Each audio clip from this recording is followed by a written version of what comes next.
I love that we laugh so much. I'm Renee Baribeau, the practical shaman, and this is the Shaman's Cave, and we are happy to be here laughing with you, but we have a serious subject today, so don't laugh too hard. Yeah, so I had this insight last night. For quite a while now, I've been reading, I think it was a year or two ago in Women's Health, there was an article on how many women are too sensitive for uh, medical treatments today, supplements, vitamins, medical treatments, and this isn't just in America, although I think it's most in America due to a lot of what we're dealing with here. But it's all over the world because I hear from people all over the world, people contacting me with what's going on. And so, one of the things this article put out, which was obvious, I was just so happy to see it in a mainstream magazine like Women's Health, is that what we're calling sensitive women are psychic. And in the old days, they were the healers of their communities, they were the shamans of their communities. This was actually in a mainstream article. And what is their role now here?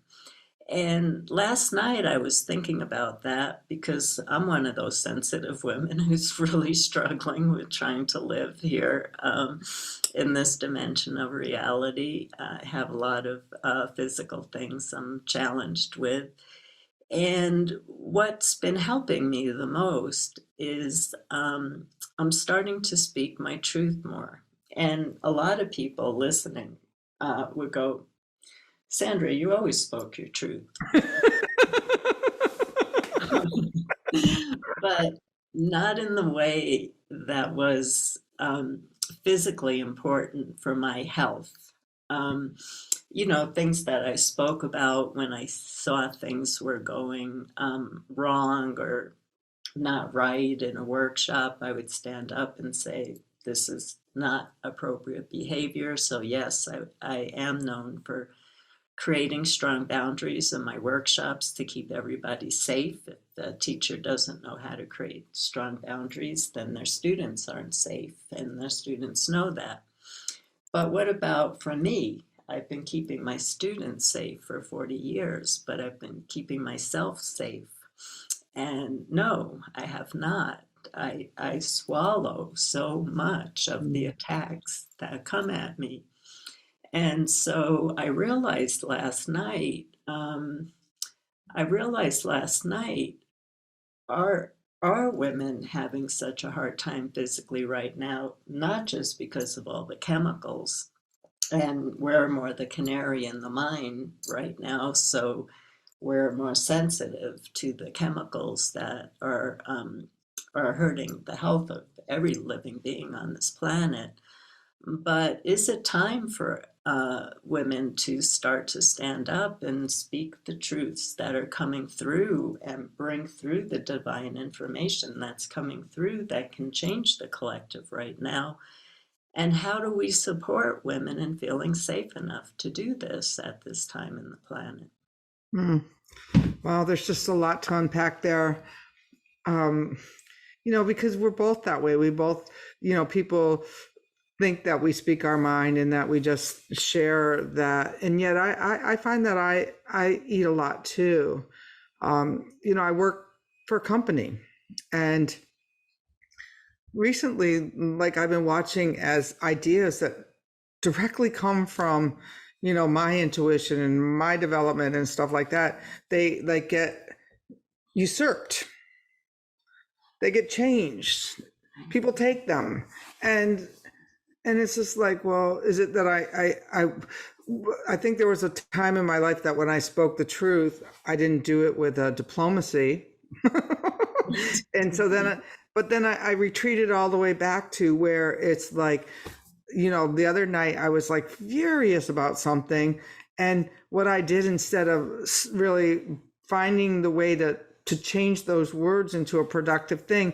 I took it to, a Diksha journey and transmuted it without ever sharing it. And I don't know if that's a good thing or a not so good thing, but it's what I've learned to do in order to get along in this work situation, because and this is how I justify it, is like, oh, well, I'm working on this next book and I'm trying to get this new tribe built and all of this. And once that's done, I can speak up again. I mean, so I totally get what you're saying. It's like, how do I be in this world, authentic in this world, and be heard in a way that is productive to both me and the other people listening? Right. Yeah, it's almost like we're in an in-between time. You see um, kids, of course, are coming in more sensitive and they're coming in with more knowledge, and that's always happened with every generation. Kids are born knowing the challenges that they're going to be facing, so they come in with a particular kind of knowledge, but kids are coming in more sensitive.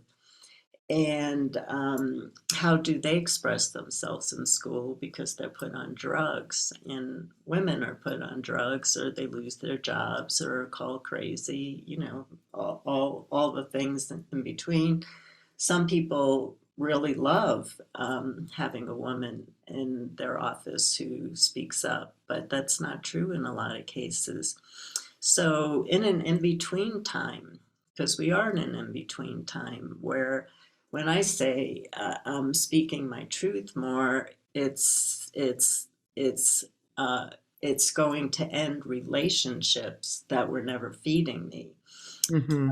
are not going to hurt me on a professional level or in my work or in my life. It's clearing out more than losing something, and and but it is very challenging, and I've had to deal with this for 40 years being a female shamanic teacher, because when I first started there weren't shamanic female teachers out there. And so it is really tricky. And I think for people who are willing to do some journaling and writing and really letting out their inner poetry, not just the challenges that are happening, but what's the beauty that they want to express that they haven't been able to express. Doing things in a local community, doing things in your own spiritual practice, starting to write, starting to paint. The question I keep asking my body is, what is my body trying to express right now? Because it's trying to express something. So I dance, I write, I sing, um, just giving it space. So it doesn't even mean we have to go into the workplace and say, you must listen to me. Uh, it might just mean that we have to find our own personal voice in our own personal lives first and let our bodies express, and trying different things. Shamans and shamanic cultures, singing and dancing was how people kept their sanity and made it through all the suffering. People all over the world who have been oppressed, who have been hurt on unbelievable levels, went to their death singing. Um, and So that is a way for sensitive women right now to start to build up a resilience and a strength inside of themselves. And things are changing. And as things keep changing, we can all slowly start to speak what's on our mind about things that are important to our communities and our collective, things that we've been afraid to say, but we're actually getting, whether it's from our own soul, our own intuition, or from divine beings, we're getting unbelievable information. I mean, amazing information. But a lot of women are too afraid to share it. So I think finding ways in your own personal life is a good way to do that. Yeah, I'm seeing a lot of that people who haven't really taken care of themselves or spoken up in a certain way, it's become a life or death issue for them. And there was a woman in my group who got diagnosed with, like third stage breast cancer. And the doctors gave her this course to do, and she's there like she we part of the work that we had done was where she had done a really deep inventory. Like really, it was like right before she got diagnosed, we did this really deep inventory, and then she gets this diagnosis, and the doctor said, "Yeah, chemo, radiation, let's cut it out." And she, knowing that she was really clean from that deep inventory, which is one of the processes that I really work hard with, is that she said, "No, that's not what my spirit's requesting here. That's not what my journey is here." And she said no to them, and she did her own journey. And lo and behold, the doctor was quite surprised when, she came back after her journey with it all, and, the tumors were gone. Mm-hmm. And, and so many times, and I'm not saying that sometimes maybe, radiation or chemo is the right way, because I know other shamanic practitioners who did that route, why they were doing the praying and why they were doing the other things. And, there's a whole movie on ayahuasca movie about the woman who died of the cancer and kept going back to the ayahuasca and saying, "Why aren't you healing me?" And the ayahuasca said, "Hey, I sent you to the best physician in the world, and you denied them." It's like, but if we're not listening because there's so much other noise, how do we know what the right answer is for us? Like, are you running so fast that you don't even have time to listen? Right. Right. Yeah, I kind of have an opposite story to that. I used to have a listed number, and people used to. You should hear how the woman screamed at me who got my old number. She was like, all night long. They never stop. I said, "Did you ever think of changing your number?" Anyway, so That's what I did. so I um I had a student call me at 3 o'clock in the morning, and I pick up the phone, and she goes, "Hi, this is how you doing?" And I said, "Do you know what time it is?" And she said, "I didn't wake you, did I?" And I said, "Well, it's 3 o'clock in the morning. I was sleeping, but I'm here. What's happening for you?" And she said, "I'm a nurse," and I knew that. She was a close student of mine. And she got diagnosed with really, I don't know, a very minor case of breast cancer. And her doctor said, "This is so minor, don't do anything with it." Her intuition told her to have a complete mastectomy. Her doctor said, "This is crazy." Her family said, "This is crazy." Her friends said, "This is crazy." And this is what she really felt she needed to do for her health. It was a message that was coming so strong to her. And so, it's 3 o'clock in the morning, and I believe I would not make that choice for myself, but we stayed on the phone for an hour at least, and she was so clear about it. I told her she should follow her intuition. And so I think that's another piece, is that a lot of the places that women are going to for help don't understand some of the conditions that are happening. And so I know for myself, I oftentimes feel disempowered when a doctor is sitting there telling me what's happening for me when they don't have the slightest idea what's going on, not the slightest idea. So then I feel disempowered, like my truth doesn't make a difference. And so I think for me, not stepping up at work and getting fired is one thing, but being able to say to a doctor, I feel like you're leading me down the wrong path. This is not what I need. I think that these are places that we need to start speaking up about. And again, if all of this is too scary to do, uh, sing it, dance it, write it, dream it, journey on it. See what comes up for you of what is your body trying to express if you're very sensitive right now. That's so important. And also being able to advocate for yourself, I mean, because there's a lot of my friends right now who are going through some pretty traumatic kind of stuff. And it's like, I'm watching like the one learn to speak up for themselves in a way that it's like, I'm coming to you a couple times a week. I need you to meet me and push me and, and because we can all get complacent. I know how, like, I remember when I used to cater, I had menus that were easy to make, teaching. Sometimes you have a thing that's easy to do and not that it doesn't always change, but that we can fall into our own ruts and our own routines about how we put ourselves to healing. And so it's really good to watch somebody who hasn't really advocated for themselves and for whatever the reason is, really come to terms with, this is life or death for me. I need to advocate for what I believe. And, I'm coming to you. I need you to research this with me, take it deeper and get me the tools that I need to heal this. Right. Absolutely. Yeah. And I think the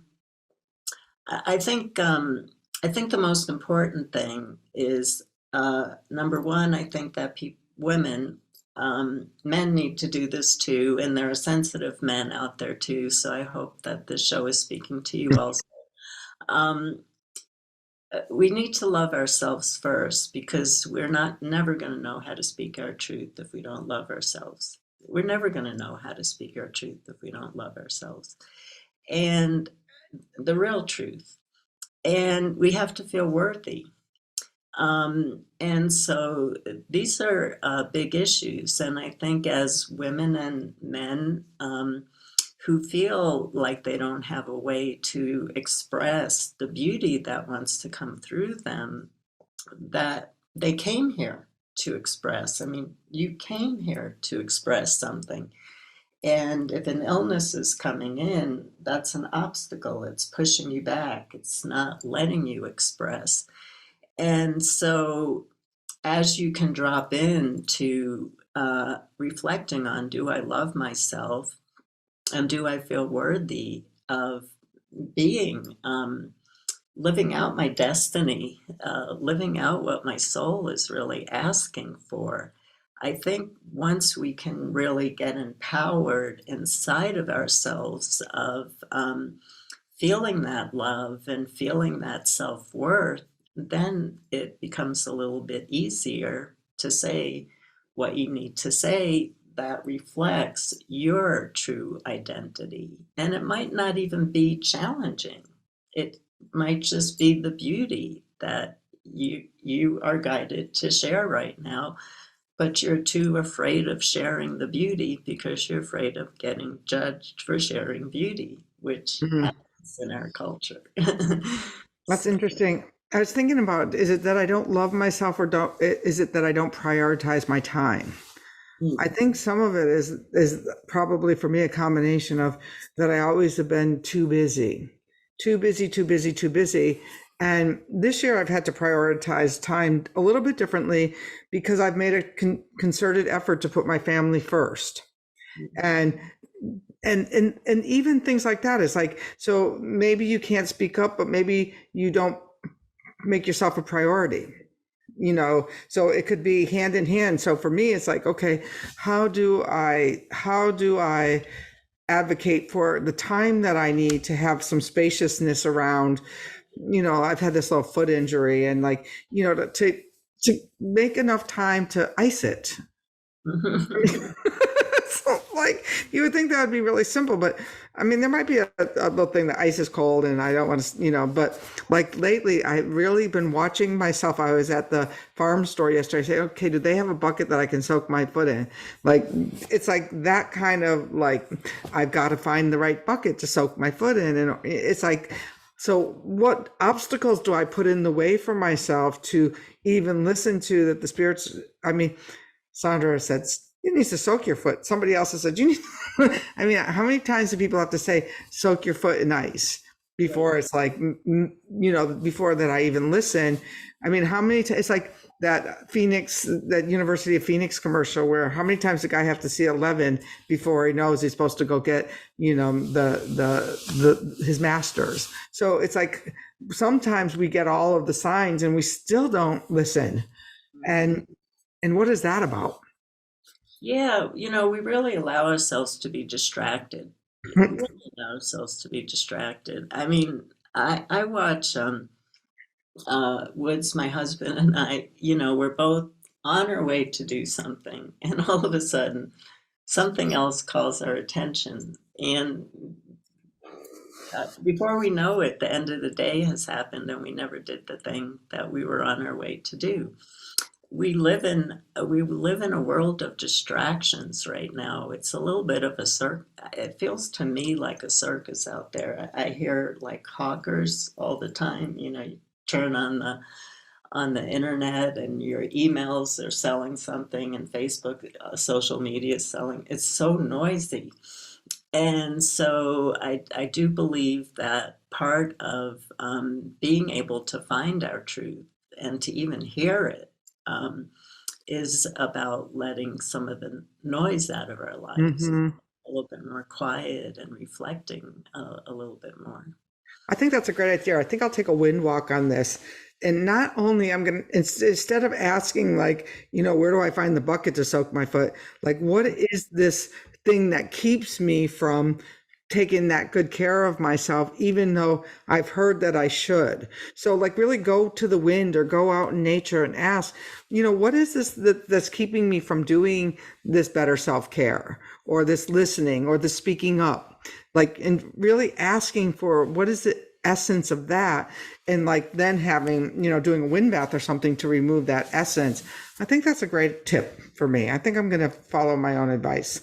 Yeah, I think you should do that. And I also think a great tool is after you've done something that you did for yourself, does it put a smile on your face? Does it put an ice cream in my mouth? Oh, I'm so good. I get ice cream. God, I'm in a silly mood today. Well, I think people get the point, and I would love to know how, for these sensitive ones, like one of my sensitivities is I've never been able to eat anything with artificial sweeteners in it. Mm. It's like on my tongue, it doesn't feel right. I've never been able, and that's one that I've just never doubted. So do you have something that's so strong for you that you've just never doubted it and you've never done it?